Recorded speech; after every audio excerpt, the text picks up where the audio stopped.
Magandang araw po mga kapwa ko kananay. Maraming salamat nga po pala sa 2,200 viewers. Sa lahat po ng nanood ng video ko, maraming salamat po sa inyong lahat.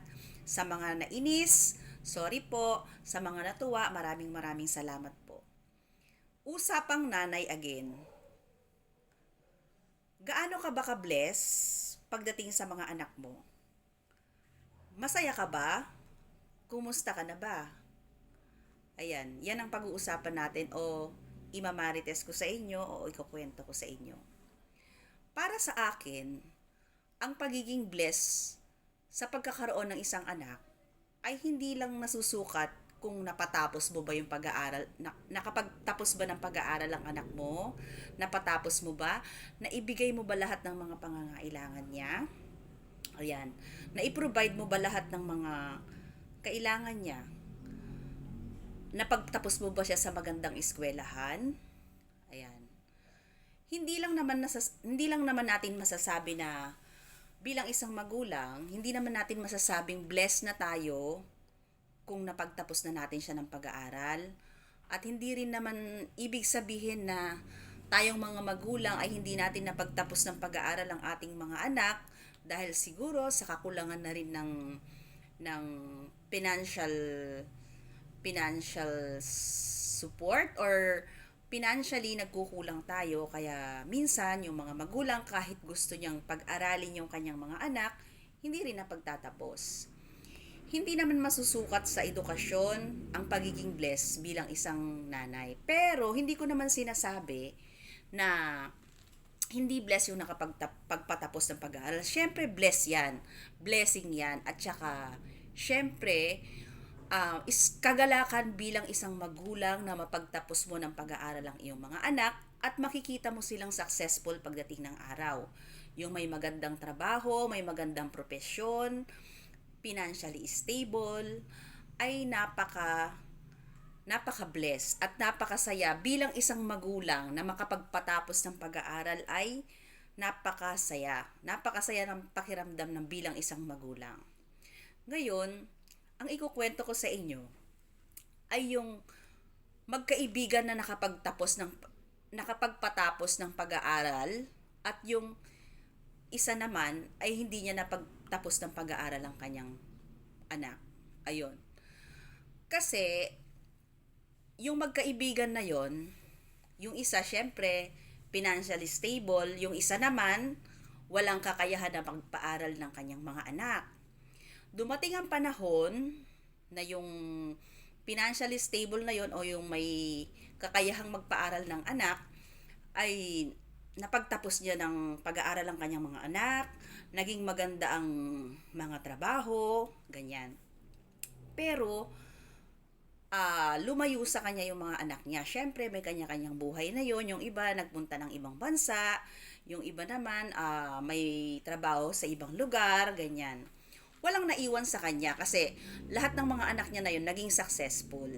Ito namang isa, hindi niya na pagtapos ng pag-aaral ang kanyang mga anak. Siyempre, meron silang sinasakang lupa, dun lang sila, magkakasama sila kumbaga. Hindi na lumayo ang kanyang mga anak. Nasa isang compound lang sila kasama ang kanyang mga apo, kanyang mga anak, mga manugang, nandun. Pero, masaya sila kasi sama-sama sila. Hindi siya iniwan ng kanyang mga anak. Kumbaga, walang lumayo. Pero, yung kaligayahan nung hindi nakapagtapos ng pag-aaral at kapiling niya ang mga apo at anak niya ay napakasarap kasi napakaigsi lang talaga ng buhay sa mundong ito. Kumbaga, na-enjoy nila yung buhay nila kahit na mahirap lang sila, sama-sama silang buong pamilya, masayang kumakain kahit na hindi ganun kasasarap ang ulam, mga gulay lang na nanggagaling sa bukid, ganun. Compare dun sa isa namang nakapagtapos ng pag-aaral, yung kanyang mga anak, kumbaga malungkot yung buhay niya, ganyan. Naging malungkot ang buhay niya. Pero, hindi naman po lahat ng nakapagpatapos ng pag-aaral nagiging malungkot ang buhay. Meron nga po akong kakilala, kahit na naging successful na siya at matanda na yung magulang niya, nadadalaw pa din niya. Dinadalaw niya yung magulang niya, pinoprovide niya lahat ng mga pangangailangan, mga pag nauospital yung anak niya, ay yung magulang niya, siya yung siya yung talagang nagpro-provide, siya talaga yung sumusuport sa magulang niya. Hindi naman lahat. Ganon. Um, Napakahirap kasi bilang mga magulang kung saan tayo lulugar, ganyan. Kasi, um, hindi natin alam, napakaigsi ng panahon, napakaigsi lang ng buhay. Dahil, syempre darating ang panahon, yung mga anak natin, iiwanan tayo, magkakaroon ng sariling buhay. Kaya lang, ako talaga sinasabi ko kay Raybert, kay Jusain, na once na nagkapamilya kayo, sana sama-sama pa rin tayo, ganyan. Kasi napakaigsi lang ng buhay. Ayokong mangyari yung talagang nangyari kay Miss Jacqueline Jose, andun pa rin yung issue tungkol doon na syempre um, kumbaga naghahanap siya ng pagmamahal, naghahanap siya ng time sa ibang tao kasi nga busy yung mga anak niya, malayo, ganyan. Sabi ko nga lagi kong sinasabi kay River at kay Josein, sabi ko sa kanila, Annabel Rama ko kayo. Kasi nga 'di ba si Annabel Rama kahit na may mga pamilya na yung mga anak niya, andon na talagang family oriented talaga sila. Ganon. Kumbaga nasubaybayan niya yung mga anak niya na kahit na may pamilya na, ganun pa rin, magkakasama pa rin sila, meron pa rin silang get together, ganyan. Napakasarap kasi sa isang pamilya talaga na nagbabanding pa rin kayo. Yun. Um, Napakasarap na kahit na lumipas yung maraming panahon, ng madaming taon, nagkakaroon pa rin kayo ng get together ng pamilya mo. Hindi yung kapag ka lumipas na yung taon, tumanda na yung magulang mo, iiwanan mo na siya, hindi mo na siya maaalala kasi may sarili ka ng buhay. Dapat hindi ganon. Dapat maglaan ka ng time para sa magulang mo kasi hindi biro yung sakripisyo na inilaan nila para sa'yo kung paano ka palakihin, kung paano ka kung paano nung nagkakasakit ka nung maliit ka, yun. Napakahirap magpalaki ng isang anak. Tapos pagdating ng panahon, hindi ka maaalala kapag ka nagkakasakit. Hindi OA. Hindi OA na i-message mo yung magulang mo, kumustahin mo yung magulang mo, kung kumusta na ba sila. Everyday mag-message ka na, nanay, tatay, mahal kita, mama, papa, mami, daddy, ganyan. Huwag kang mahihiya na i-message mo yung magulang mo, mga anak. Tandaan nyo yan, kasi napakaigsi lang ng buhay. Hanggat maaga, sabihin mo sa kanila na mahal mo sila. Tayo ng mga magulang, um, sabihin din natin yung mga gusto natin sa mga anak natin. Everyday ako talaga, hindi ako pumapalya. Everyday nag-I love you ako, everyday humahalik ako sa mga anak ko. Ngayon, kung hindi nila yun ma-appreciate, nasa kanila na yun. Basta ako, masasabi ko, hindi ako nagkulang, wala akong regret. Kasi kahit na mahirap ang buhay, um, masasabi ko na lahat ng lahat ng support, kahit nagkukulang, ibinibigay ko.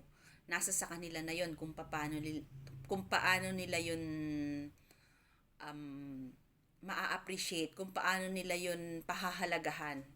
Basta tayong mga magulang, nagawa natin lahat ng mga dapat nating gawin, ay okay na yon. Ayun, meron namang mga anak na kapag kapag kabuhay pa yung magulang nila, hindi pa nila hindi nila alam yung mga kasalanang ginagawa nila. Kasi ang mga magulang talaga kapag yung anak mo nahulog sa bisyo, nagiinom, nasa barkada, ganyan. Siyempre, ang mga magulang nag-aalala yan. Hindi natin maaalis sa mga magulang na mag-alala at intindihin tayo. Kaya habang maaga pa, huwag nating bigyan ng problema at sakit ng ulo ang mga magulang natin. Kung ano yung mga sinasabi nila sa atin, kung ano yung mga pinapayo nila sa atin, pakinggan lang natin. Kasi wala namang mga payo, wala namang mga advice yung mga magulang na ikakasama natin. Kaya dapat lagi natin silang pakikinggan. Ayun lang. Lagi nating tatandaan na pamilya is pamilya, family is family. Yan, walang ibang magmamalasakit sa atin kundi pamilya. Ayun lang. Dapat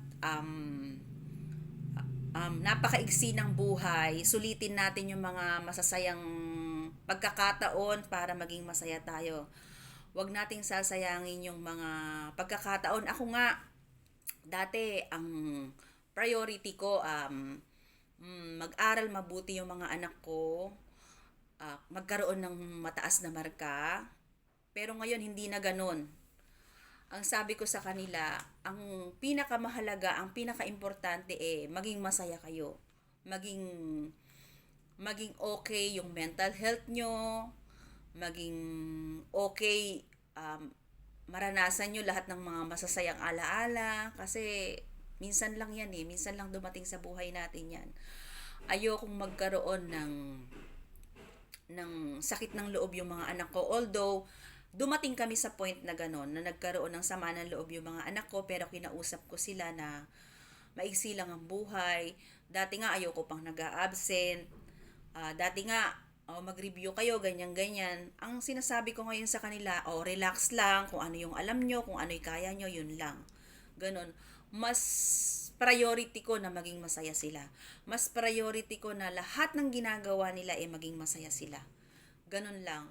Ayun, ako naman nagkukwento lang bilang nanay. Gusto kong maunawaan natin na yung relasyon bilang magulang at sa anak ay napakahalaga. Kasi minsan wala tayong lakas, wala tayong sigla kapag yung mga anak natin, syempre nagkakaroon tayo ng problema, ganyan. Pero talagang napakasarap sa pakiramdam na okay kayo ng mga anak mo. Ayan. Kaya gusto ko lang kumustahin yung mga nanay ngayon. Kung kumusta na ba kayo? Kung ano ang blessed ka ba sa pagiging nanay? Tama ba tayo ng mga desisyon sa buhay? Ganyan. Para sa akin kasi, hindi natin alam kung tama yung nagiging desisyon natin. Kaya, para sa akin, ibigay natin yung pagmamahal natin sa mga anak natin. Hayaan natin silang maging masaya. I-advise natin sila araw-araw, everyday, ganyan. At suportahan natin sila sa lahat ng mga gusto nila. Kung ano man yung marating nila, kung ano man yung gusto nila sa buhay, suportahan lang natin. Para sa akin, lahat ng mga sakripisyo ng mga magulang ay may kapalit.